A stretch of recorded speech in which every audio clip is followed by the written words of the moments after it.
Kuliahan keperawatan dasar 2 untuk materi apa? Saharotania, materi apa yang mau dibahas pagi ini?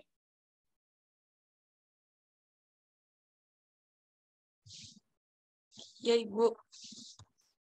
Konsep dan prinsip kebutuhan istirahat dan tidur, Ibu. Ya, oke. Sudah sempat dibaca apa yang terkait dengan kebutuhan istirahat dan tidur? Kalau kalian ngikutin apa yang Ibu sampaikan dari awal ya, dari Ibu mengajar di KD 1, lanjut ke KD 2, bukunya itu Fundamental of Nursing yang bagus. Ya. Karangannya mau Perry Potter atau Crozier. Kalau Ibu biasanya lebih sering pakai Crozier. Ya, kalau sudah terbiasa membaca buku tersebut, kalian nggak akan kesulitan. Karena bukunya sederhana, tapi poin-poin yang diminta ada semua di sana. Ya, baik sebelum dimulai, mungkin ada yang bisa menyampaikan kira-kira apa sih yang terkait, apa sih kenapa kebutuhan istirahat dan tidur ini perlu kita bahas. Silakan Yumna Azizah.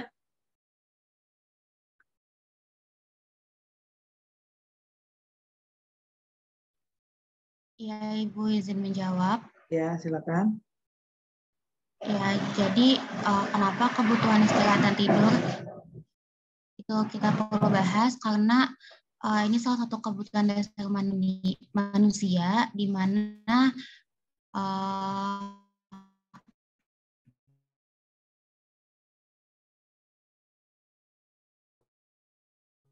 Apa? Di mana?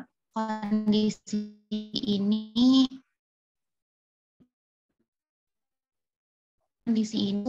memperlancar beberapa fungsi.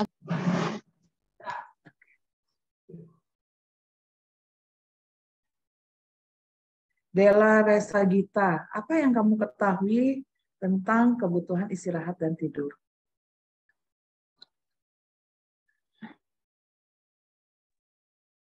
Istirahat dan tidur salah satu kebutuhan dasar manusia. Terus apa lagi yang kamu ketahui?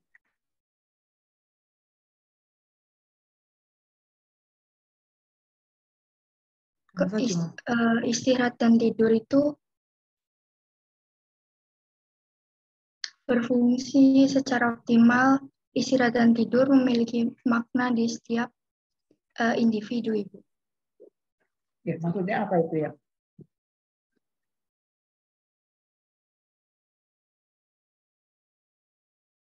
Jadi istirahat itu kebutuhan untuk manusia. Dengan istirahat tubuh akan kembali segar untuk kembali beraktivitas. Kegiatan istirahat bukan hanya tidur di malam hari, namun di siang hari juga, Ibu. Ya, oke, Della. Ya, Fadilatul Islamiyah, faktor-faktor apa yang mempengaruhi istirahat dan tidur yang kamu ketahui?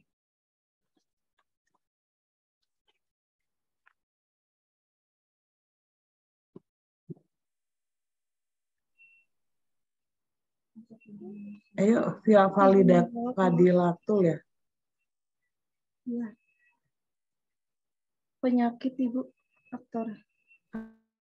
Apalagi? Kelelahan. Ini kalau kalian baca aja sekilas ya bukunya nggak akan begini jawabnya.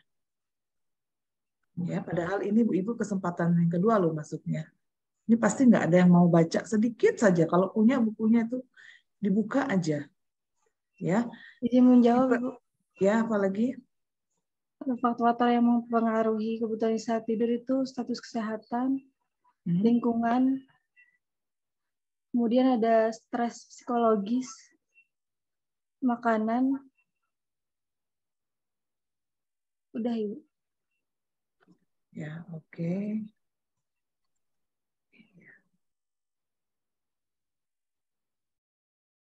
Sania Kasana. Apa yang kamu ketahui tentang tahapan-tahapan tidur?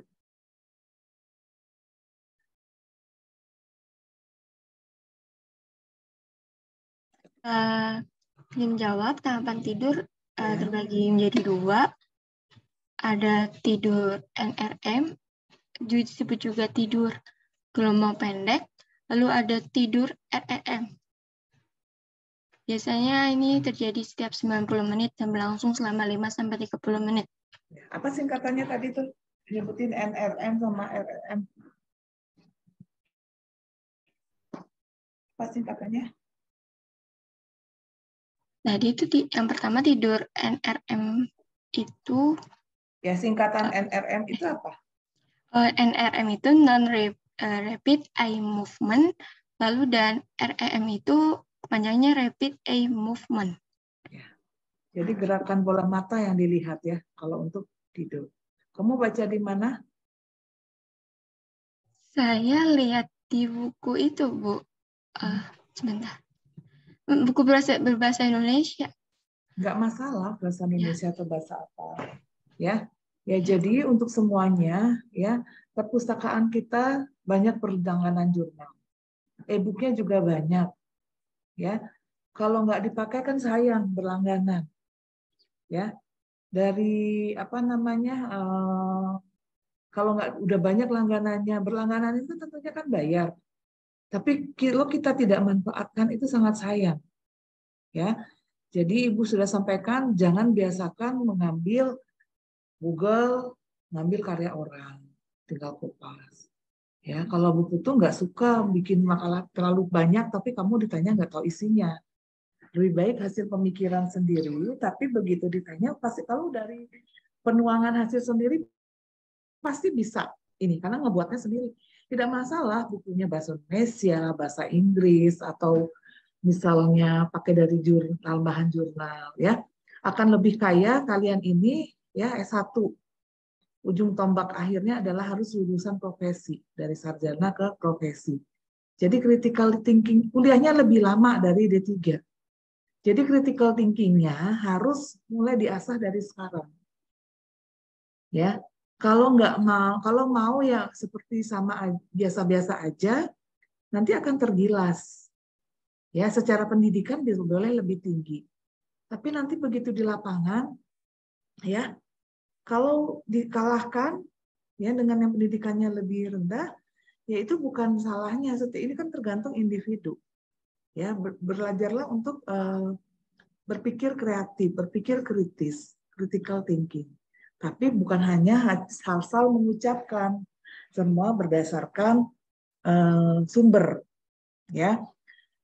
Kadang Ibu suka menyusun materi itu seringkali memang melihat dari tentunya buku sumber karena PJMK pun melihat urutan-urutan dari kurikulum yang diturunkan, melihat buku sumber, ya. Dan beberapa juga ditambahkan dari kondisi terkini. Kalau buku itu kan terbitnya kan tidak secepat artikel atau di jurnal, ya. Jadi kalau misalnya apa yang Ibu sampaikan ternyata kalian membaca di artikel sudah mengalami perubahan dengan kondisi saat ini, ya di jurnal itu mungkin dalam 6 bulan atau dalam setahun aja sudah bisa banyak berubah. Atau yang Ibu sampaikan belum sampai di sana, silakan kalian sampaikan. Ya, ini adalah proses belajar. Dalam Merdeka Belajar itu harusnya tidak ada kuliah satu arah, harusnya sama-sama dua arah. Ya. Sebelum Ibu mulai, ini materi untuk pemenuhan istirahat tidur itu tidak terlalu banyak materinya. Tapi cukup penting untuk sebagai apa namanya etiologi dari masalah-masalah yang lain itu cukup penting. Ya, bisa menjadikan penyebab dari masalah-masalah lain yang terjadi untuk kebutuhan dasar manusia. Dan ini kebutuhan yang paling dasar loh, kebutuhan istirahat dan tidur itu dasar. Kurang kita istirahat tidur, aktivitas tidak akan bisa jalan. Ya, seperti gambar yang di slide pertama, yang mana tidurnya nyenyak, yang satu lagi insomnia, kesulitan tidur. Udah tengkurap, bola kanan, balik kiri, tetap aja kesulitan tidur. Ya, pada pertemuan yang ditugaskan dari Bu Ratna untuk yang terakhir, itu kan untuk presentasi dari kelompok makalah. Mohon sudah bisa dimulai seperti yang Ibu arahkan. Bukan hanya kelompok, yang lain juga mulai membaca. Materi Ibu sudah berikan. Kasus skenarionya sudah ada. Jadi dari kasus tersebut kasusnya masukkan ke rangkum kasus tersebut berdasarkan teori. Misalnya kalau tahap-tahap berdasarkan kasus itu apa, silakan kembangkan dari sana.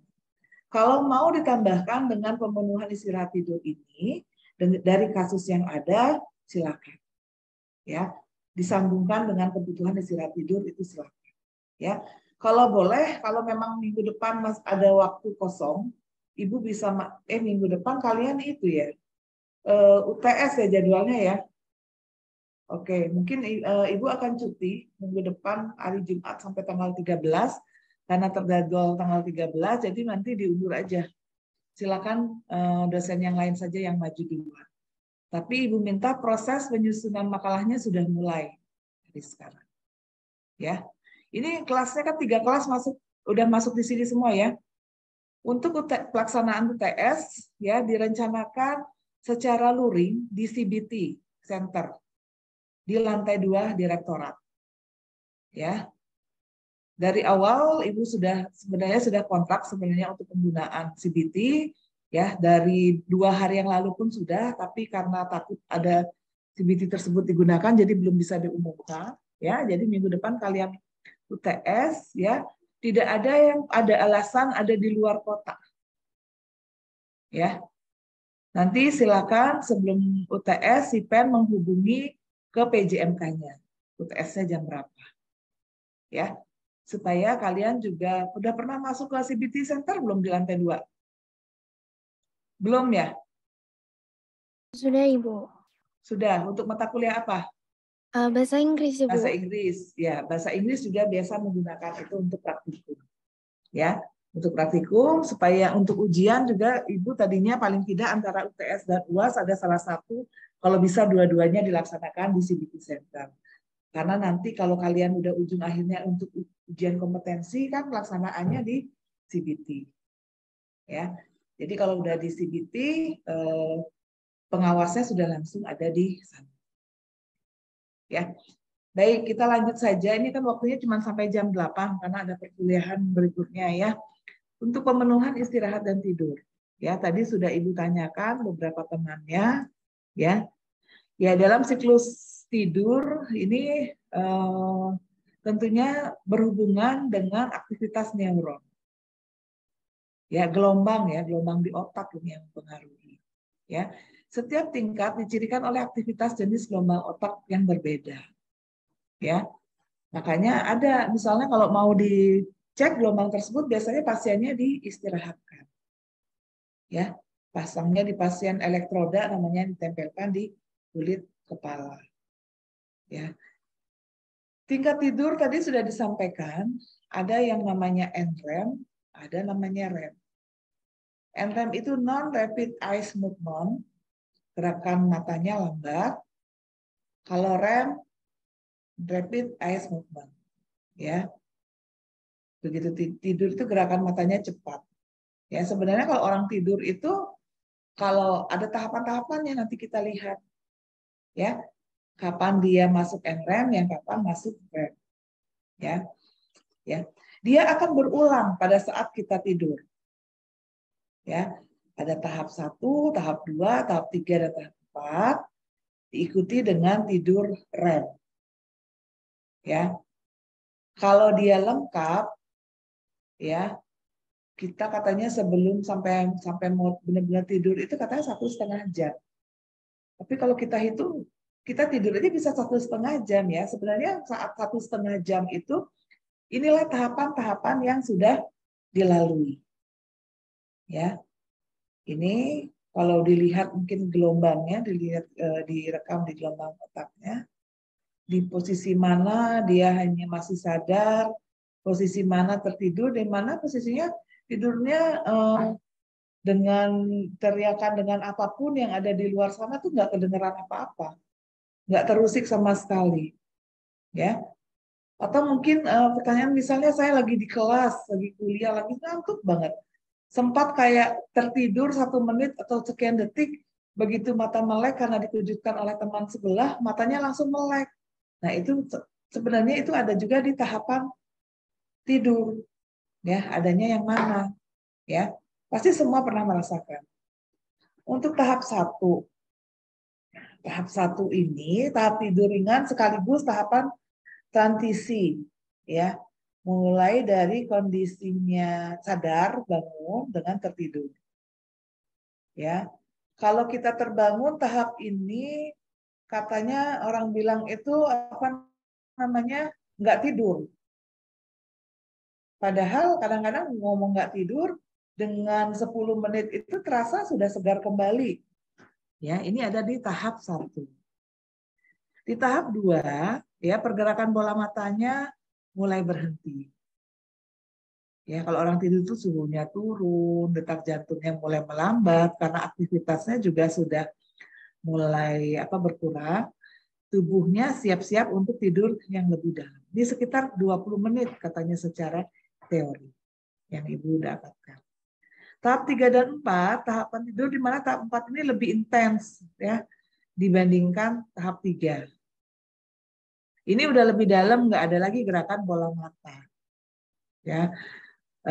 Dan otot-otot di bagian tubuh sudah lebih rileks ya. Dan ini cukup panjang, 30 sampai 45 menit.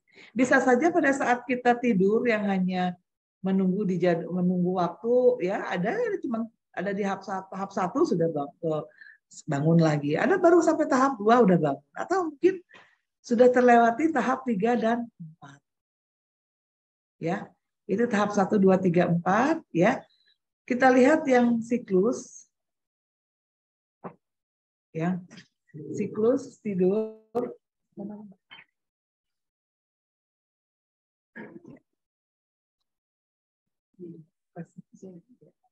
Siklus REM atau NREM, ya, non-REM atau NREM, itu dari tahapan yang 1 sampai 4 tadi. Berarti mungkin kalau dihitung sekitar setengah jam ya, paling cepat ya. Kalau 45 menit ya sekitar 1,5 sampai 2 jam. Ya. Kalau sudah sampai di tahap 4, ke tahap apa lagi? Dia akan berulang lagi.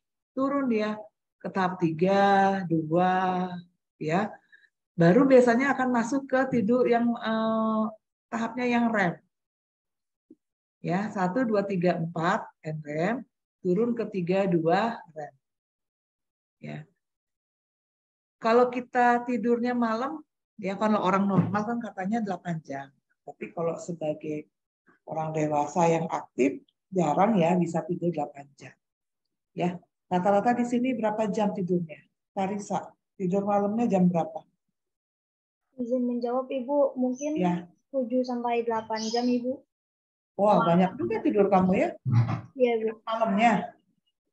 Iya Ibu, biasanya. Wow. Berarti Ibu kira nggak normal tidurnya. Ternyata cukup normal. Belum tidur siangnya ya tadi ya? Kalau siang kan malah nggak tidur Ibu. Nggak tidur, di antara kuliah nggak tidur, benar ya? Iya, jarang Ibu. Oke, coba Rizky. Izin menjawab Ibu, saya biasanya tidur 5-7 jaman Ibu. 5-7 jam. Iya, tergantung tugas juga Ibu. Tidur malam apa tidur udah ditambah dengan tidur tidur pagi, tidur siang? Tidur malam aja Ibu, karena siang jarang tidur. Ya, 5-7 jam ya. Oke. Ya. Jadi karena apa Ibu tanyakan ini, nanti kalau kalian kan kuliahnya di keperawatan. Kerjanya udah pasti tujuannya kemana kan?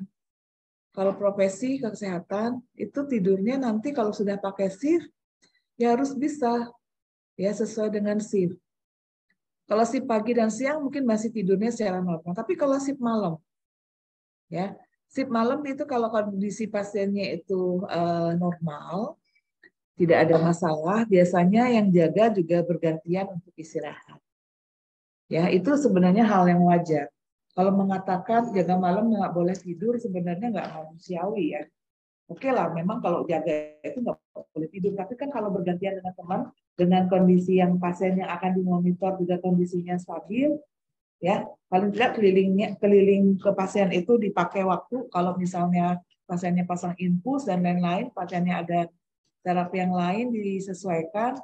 Sebenarnya mengatur untuk tidur itu silakan. Ya. Kalau jaga malam sampai pagi nggak tidur sama sekali, itu memang kepala itu luar biasa rasanya beratnya. Ya. Tapi kalau ada kondisi pasien darurat, kondisi pasien berat yang nggak tidur itu juga nggak terlalu terasa. Ya, jadi memang sudah harus disiapkan. Kalau sekarang kan masih kondisinya tadi menyampaikan ada 7 jam, ada 5 sampai 8 jam, 7 jam itu adalah apa?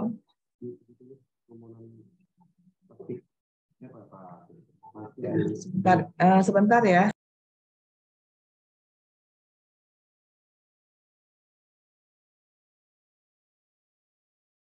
Ya, baik, mungkin itu ya.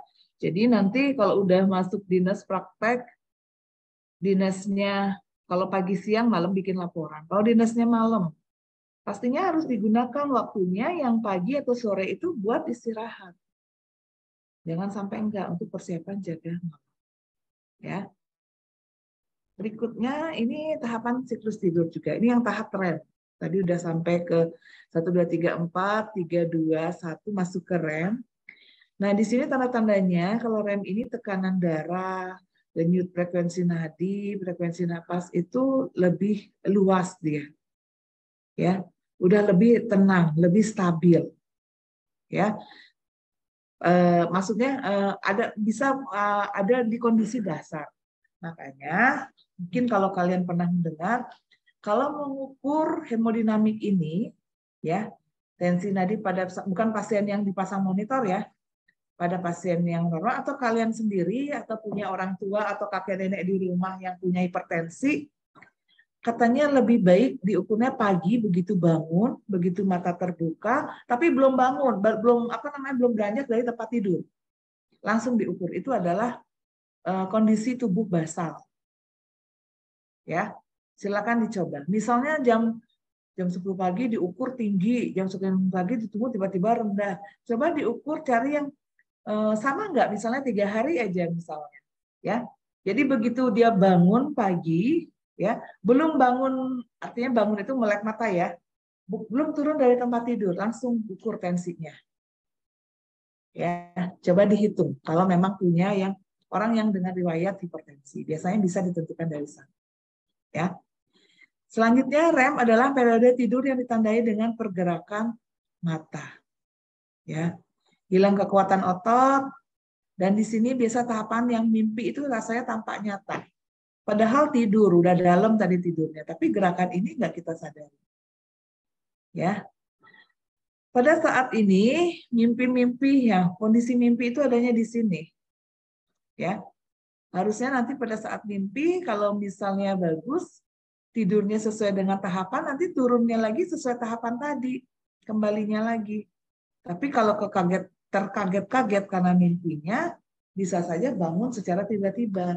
Segala tahapan yang dilalui begitu cepat. Ya, ya REM.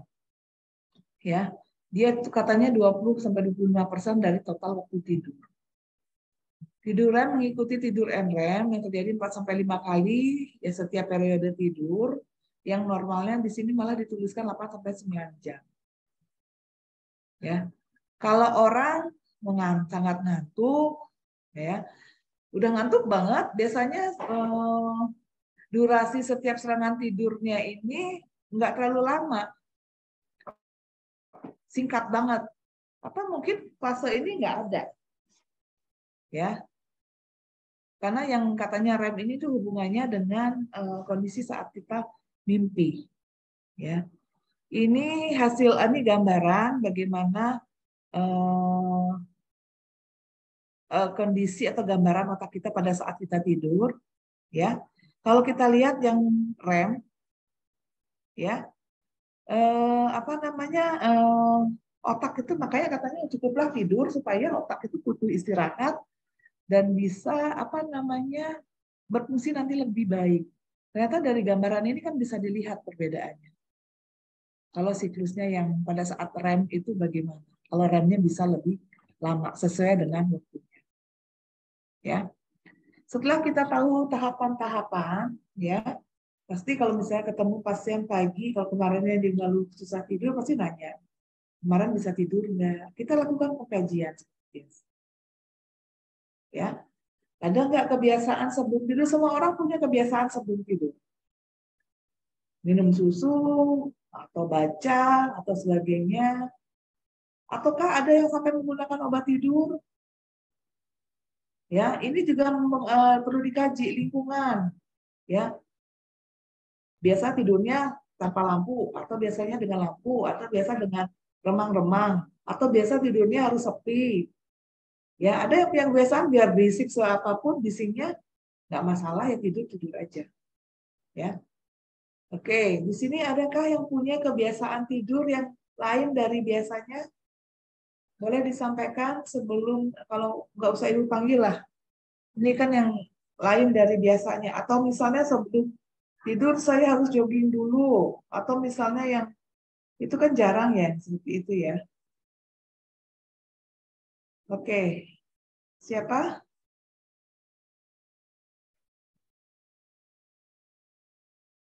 Ada nggak yang punya kebiasaan tidur lain dari biasanya? Ya, Ibu izin masuk. Ya, Hertinayu.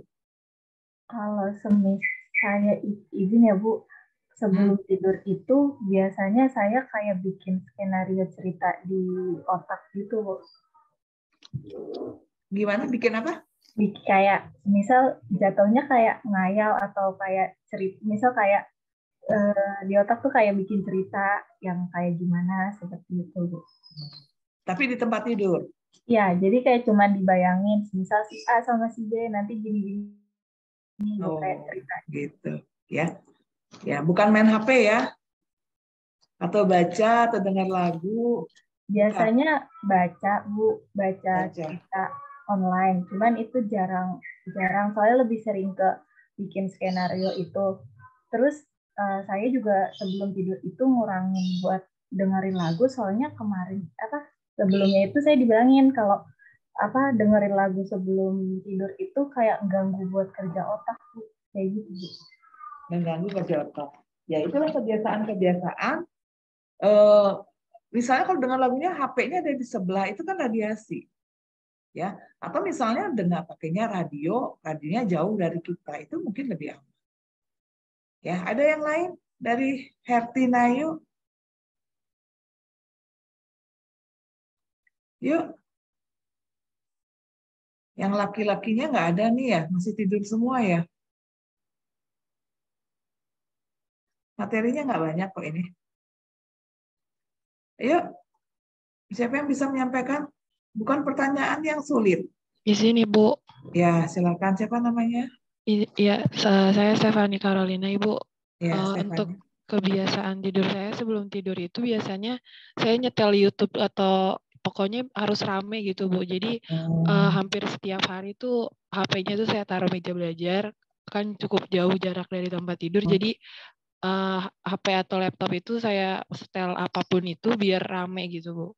Jadi kamu sukanya yang rame baru bisa tidur ya? Kalau sepi nggak bisa gitu ya? Sebenarnya bisa aja Bu, tapi karena udah kebiasaan jadi harus nyetel YouTube atau musik dulu gitu baru bisa tidur. Oh iya. Oke, kan ada kan yang punya kebiasaan yang harus bising dulu baru dia bisa tidur ya. Ya, jadi nanti pada saat mengkaji, kajilah selengkap-lengkapnya. Ya, kalau pasiennya mengeluh saya nggak bisa tidur di rumah sakit, itu sudah wajar, lingkungan sudah berbeda. Tempat tidurnya bukan tempat tidur dia. Ada mungkin yang punya kebiasaan, kalau dia tidur nggak bisa pakai spraynya orang, harus bawa spray sendiri. Mau dimanapun dibawa harus dipasang sendiri. Ada yang seperti itu. Ya, kalau pada anak-anak ini seringkali kita gambarkan hasil pengajian ini karena adanya ketakutan, ya. Enuresis, takut ngompol, respon tidak konsisten dari orang tua terhadap permintaan anak, ya. Ada aturan-aturan yang berbeda, ya. Misalnya kalau besok sekolah tidurnya harus jam sekian, atau misalnya menakut-nakuti anak, ya. Misalnya kalau nggak tidur nanti dicari apa yang menakutkan buat anak. Ya itu lebih sering ya anak-anak, ya. Keengganan untuk istirahat, sering terbangun di malam hari, ya. Kalau anak-anak, terutama kalau yang memang belum terbiasa, dia maunya mungkin tidur dengan orang tuanya. Ya, atau dia mau kebiasaan-kebiasaan lagi tidur sebelum tidur itu dia harus sikat gigi, tentunya harus BAK dulu, ya, harus cuci kaki, cuci tangan, harus ganti baju. Nah, itu juga perlu dikaji. Malah ini biasanya untuk yang dirawat untuk pasien anak. Ya, pemeriksaan fisik yang bisa kita lakukan secara cepat. Penampilan wajah. Paling gampang loh ini dilihat. Terdapat area gelap di bawah mata. Matanya ada kantungnya, bengkak. Konjungtivanya kemerahan. Mata kelihatan ceku. Mudah ketahuan itu penampilan kurang tidur. Itu kan tinggal ditanya, diklarifikasi. Tingkah lakunya gampang marah, belum juga ngomong udah disemprot. Ya, gelisah, nguap aja terus. Ngomongnya pelan, ya, dia menarik diri, itu dari kita lihat dari tingkah laku. Kalau dari tingkat energi lemah, letih, lesu, itu sudah sangat mudah. Ya padahal udah makan, tapi makannya jadi nggak nafsu karena dia ngantuk. Ya, pemeriksaan fisik. Ini anamnesa terhadap pasien dengan gangguan tidur. Ya, kita lakukan pengkajian kalau dia punya masalah ini. Tanyakan bagaimana pasien menggambarkan masalah tidurnya. Apakah klien ini mengalami kesulitan tidur? Apa karena ada perubahan pola? Atau sering terbangun lebih awal dan sulit, kalau udah bangun lebih awal, sulit untuk tidur lagi. Itu kan sering kebangun malam-malam, itu sulit lagi buat tidur. Ya, atau bangunnya karena sesak dia. Sesak napas. Apa sering terbangun di malam hari? Ya, kalau iya memang berapa sering? Ya, apakah ini bangunnya itu karena sesak? Atau karena keinginan untuk buang air kecil, atau ada hal yang lain yang benar. Ya. Nah, kalau di rumah sakit kadang-kadang kan jadi susah tidur malam, mungkin siangnya udah terlalu banyak ya tidurnya ya. Karena di rumah sakit aktivitasnya kan nggak ada, paling nonton TV ya pulang hanya di tempat tidur, apalagi pasien-pasien yang bed rest. Ya. Perlu juga ditanya, pernah nggak tidurnya mendengkur, ngorok, ya? Nah, yang mendengkur atau ngorok ini itu tentunya hubungannya dengan jalan napas. Kalau ada misalnya yang tidur seperti ini, posisikan dulu posisi kepalanya, lehernya ini dulu, antara faring dan laring. Posisikan dulu yang benar. Ya, tapi ada juga mendengkur ini karena misalnya amandelnya, tonsilnya besar. Ya, tonsilnya besar, dia menutup jalan napas, kan sempit, jalan napasnya menyempit. Nah, itu juga kan aliran udara tetap lewat, berarti ya disitulah muncullah yang namanya mendengkur. Ya, ada nggak yang tidur mendengkur di sini? Mana saya tahu gitu ya. Ada nggak? Nggak ada yang ngaku kalau yang ini pasti. Ya, oke. Terus apa yang dilakukan untuk kalau masalah tidur, ada masalah tidur ini? Kalau misalnya anak kadang-kadang kan sukanya dia bawa mainan kesayangannya, bantal kesayangan atau ini untuk anak dirawat ya. Ya. Yang perlu ditanya lagi kalau misalnya ada masalah tidur, apakah akan mempengaruhi perasaan dan lain-lain. Itu. Ya. Nah, ini beberapa diagnosa keperawatan yang berkaitan dengan berhubungan dengan pasien masalah tidur. Ya. Pasien dengan angina, aterosklerosis, pasien dengan diare, konstipasi, inkontinensia, hipertiroid, ulkus, gangguan pernapasan, sirkulasi, restensi, disuri, frekuensi atau gangguan hepatik. Ya, ini bisa berkaitan dengan masalah tidur seseorang. Itu udah rasanya nggak nyaman, mau guling kanan, guling kiri, itu udah nggak ada posisi yang benar. Ya. Nah, tindakan yang berhubungan ya dengan posisi tidur, ini pasiennya patah tulang. Nah, ini nanti dapatnya di KMB 2 ya. Terus dipasang bidai atau traksi. Bidai itu sih dililit, tapi traksi ini kalau traksinya pakai yang harus kakinya digantung, harus segala macam posisinya, ini kan pengen miring kanan nggak bisa, pengen miring kiri nggak bisa, mau posisinya lurus, punggungnya, pantatnya, bokongnya pegel. Nah, ini juga akan mempengaruhi. Ya, Atau tidur siangnya terlalu banyak, makanya harus diatur. Tidur siang terlalu banyak, jadi malamnya nggak bisa tidur. Atau karena pengaruh orang tidur itu pengaruh konsumsi obat-obatan. Kalau kita lagi sakit batuk, pilek, minum obat, itu aja udah pengaruh buat tidur. Ya, ini beberapa situasi yang mempengaruhi. Ini maturasi untuk kematangan anak. Ya, anak itu biasanya takut pada gelap. Kecuali kalau memang dibiasakan ya dari kecil, dari bayi. Ya. Kalau ibu, anak-anak nggak ada yang tidur pakai lampu karena memang dari bayi sudah dibiasakan seperti itu. Tapi ada juga orang yang anaknya harus tidur pakai nyampunya terang benderang atau hanya menggunakan lampu kecil. Kalau anak-anak ibu pakai nggak ada yang sama sekali pakai lampu. Ya, tapi kalaupun dikasih lampu kecil mereka nggak masalah. Ada yang bisa seperti itu. Ya, nanti kalau pasiennya anak itu yang harus diperhatikan. Kalau pasien lansia, ya mungkin saja lansia ini masih ada lansia itu pralansia itu kan 45 ke atas sudah masuk pra. Ya, lansia 65 ke atas apakah ada minum alkohol dikasih anaknya atau memang dia sendiri ya? Atau misalnya dia minum ada pil tidur, pil yang mengandung obat tidur ya, obat-obat sedatif ya. Lansia ini agak lebih banyak gitu, intervensinya. Ya. Kalau intervensi tentunya adalah kalau di rumah sakit dikurangi kebisingan dan lain-lain. Nah, yang masalah kalau misalnya satu ruangan dia bertiga atau berenam. Yang satu maunya TV-nya kencang-kencang. Yang satu maunya AC-nya dimatiin, satu maunya AC-nya dinyalain, nyemprot, yang kencang banget. Nah, ini sering menjadi masalah. Ya, malah dia di rumah sakit jadi istirahatnya nggak bisa. Ini karena keinginan dari pasien yang ada 6 orang atau misalnya kelas 3 dulu tuh 6 pasien ya, 6 bed ya. Saya kelas 1 yang 3 orang saja. Keinginan yang berbeda-beda ini juga bisa menyebabkan pasien mengalami masalah tidur.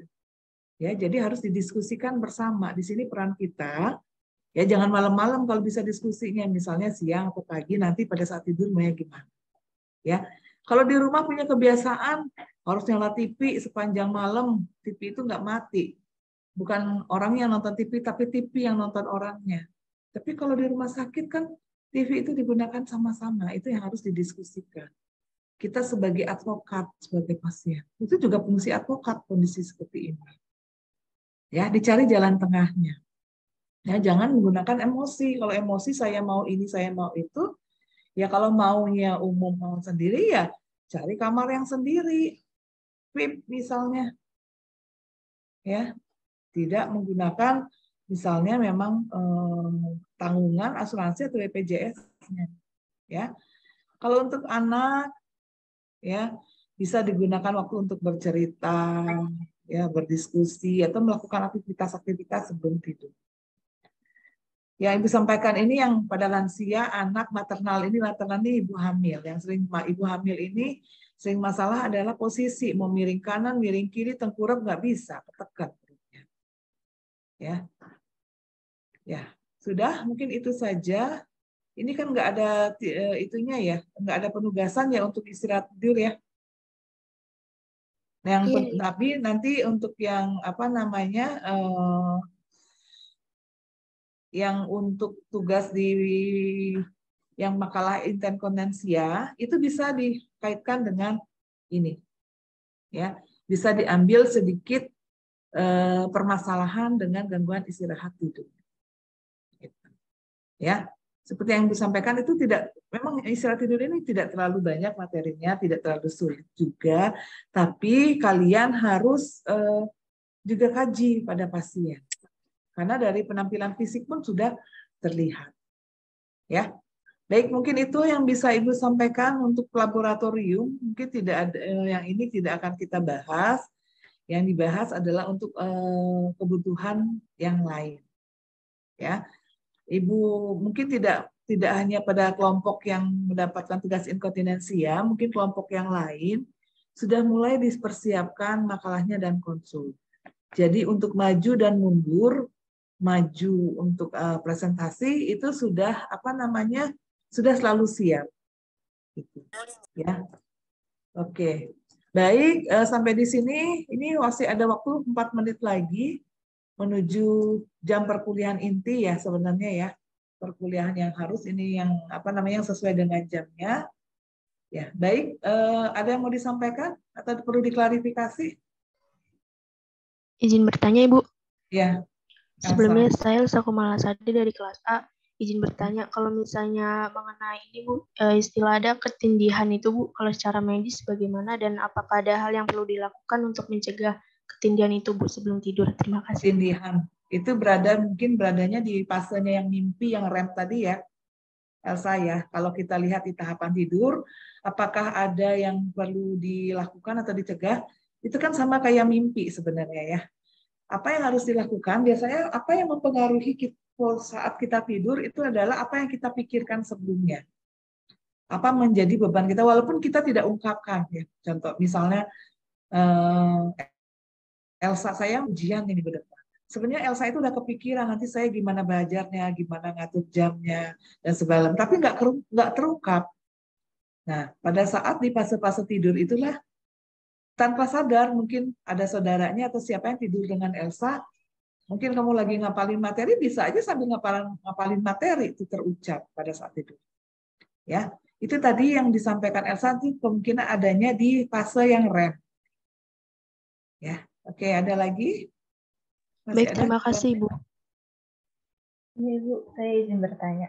Ya, Herti. Iya, sebelumnya saya Herti Naya dari kelas 2 RKI izin bertanya. Jadi kan banyak ya Bu, sekarang itu istilah yang namanya kalau nggak bisa tidur disebutnya insomnia gitu. Insomnia. Anak-anak remaja itu juga kalau misal nggak bisa tidur bilangnya ya insomnia gitu. Tapi untuk insomnianya sendiri tuh ada indikasinya lagi nggak sih Bu sebelum itu tuh bisa disebut insomnia Bu? Oke, insomnia itu kan kalau didefinisikan adalah kesulitan untuk tidur, tidak bisa tidur tenang dan sebagainya. Sebenarnya insomnia ini ya bisa dicegah atau dicari solusinya atau tidak? Bisa, tentunya tadi yang perlu dikaji tadi. Misalnya dia kalau udah dari pagi sampai sorenya tidur, pulang sekolah langsung tidurnya kebanyakan, malam kan nggak bisa. Atau memang karena pengaruh obat-obatan. Ada obat-obatan yang dia minum, ya setiap minum obat tersebut pasti ngantuk. Jadi kan mau nggak mau harus tidur. Ya, jadi pada saat malam masalah ini muncul. Ya, atau kalau kita hubungkan dengan kekinian ya, berarti ya. Kekinian ini yang kondisi saat ini kan kalian itu mungkin nggak terlalu suka lagi misalnya mainnya ke mall, nongkrong di mall, malah tapi sukanya nongkrongnya di mana? Tempat yang jualan kopi. Ya enggak? Ayo, ya dimanapun, walau sekecil apapun misalnya kopinya, ya bukan misalnya, pokoknya nongkrongnya di situ mau nggak mau itu kan kandungannya kan pasti ada, mungkin kafeinnya hanya sedikit ya. Sebenarnya itu kandungan gulanya yang tinggi. Nah itu kan akan mempengaruhi, makanya kan katanya makanan juga mempengaruhi. Saya nggak ngopi Bu, tapi minumnya misalnya vanilla latte, matcha, ya mungkin nggak langsung espresso, tapi yang plus-plusnya itu kan ada kandungannya sedikit. Jadi nongkrongnya dari pagi sampai sore, efeknya tersebut akan bermunculan malam. Ya, Ibu nggak, ya pasti di antara kalian semua ini pasti deh. Ada nggak yang nggak suka nongkrong di tempat kopi? Ibu tanya nih, kamu nih, Herti yang nanya. Gimana? Mengenai nongkrong di tempat kopi. Mungkin bukan nongkrong ya, atau mungkin beli terus kamu bawa pulang, berarti kan ngopi juga kan? Sebenarnya kalau untuk nongkrong saya jarang ya Bu, tapi kalau dari saya pribadi itu kebiasaannya kalau kelas ya nyiapin kopi sendiri. Gimana? Kalau semisal lagi kelas Bu, saya nyiapin bikin sendiri es kopi. Oh iya, berarti kamu nyiapin sendiri ngopi juga kan? Ya, karena sebenarnya kalau dibilang nongkrong di warung kopi, nongkrong di kafe yang istilah namanya nongkrong, ataupun beli langsung sendiri, itu walaupun yang dibelinya mungkin bukan hal tersebut, tapi kan ada kandungannya. Ya, kalau Ibu zaman dulu masih kuliah kayak kalian nih, ya jarang minum kopi. Paling 1-2 kali dalam seminggu belum tentu. Tapi kalau sekarang mungkin dengan bertambahnya usia, kalau nggak ngopi sekali aja, tapi ibu biasanya nggak mau lebih dari sekali. Kalaupun terpaksa 2 kali kalau udah ngantuk banget. Berarti itu kan sudah namanya perubahan pola ya. Perubahan pola. Tapi kalau anak-anak sekarang mungkin remaja-remaja, ya kalau kamu sih udah masuknya bukan remaja lagi, dewasa ya kan punya udah kan seperti itu kayak kopi itu ada di sebelah saya Bu, saya buat sendiri. Dan yang dibuat itu kan kopinya saset. Jarang yang model kopi hitam dan itu. Ya makanya katanya kafein itu kan ada pengaruhannya untuk ya katanya sebenarnya belum bisa disampaikan ya apakah memang benar sehat untuk jantung yang kopi hitam ya atau memang untuk yang lainnya ya. Tapi kandungan kafein ini apapun yang kandungannya tidak berlebihan semuanya bagus. Ya, yang berlebihan ini yang kurang.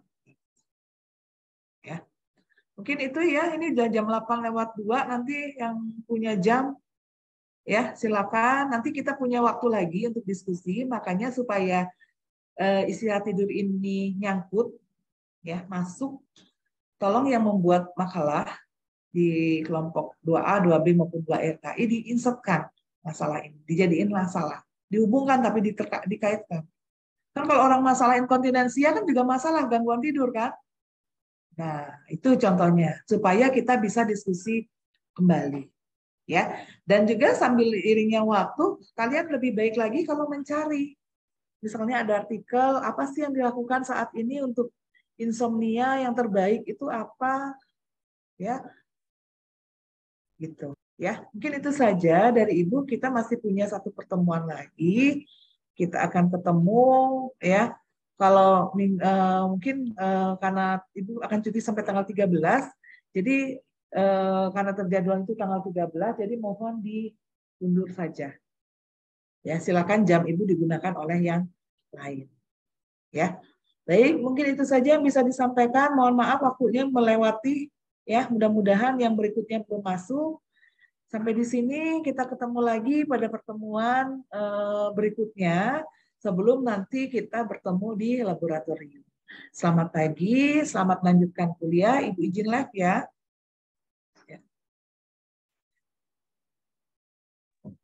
SS-nya udah ya? Sudah, Ibu. Ya, Ibu izin live ya. Terima kasih, Ibu. Terima kasih, Ibu.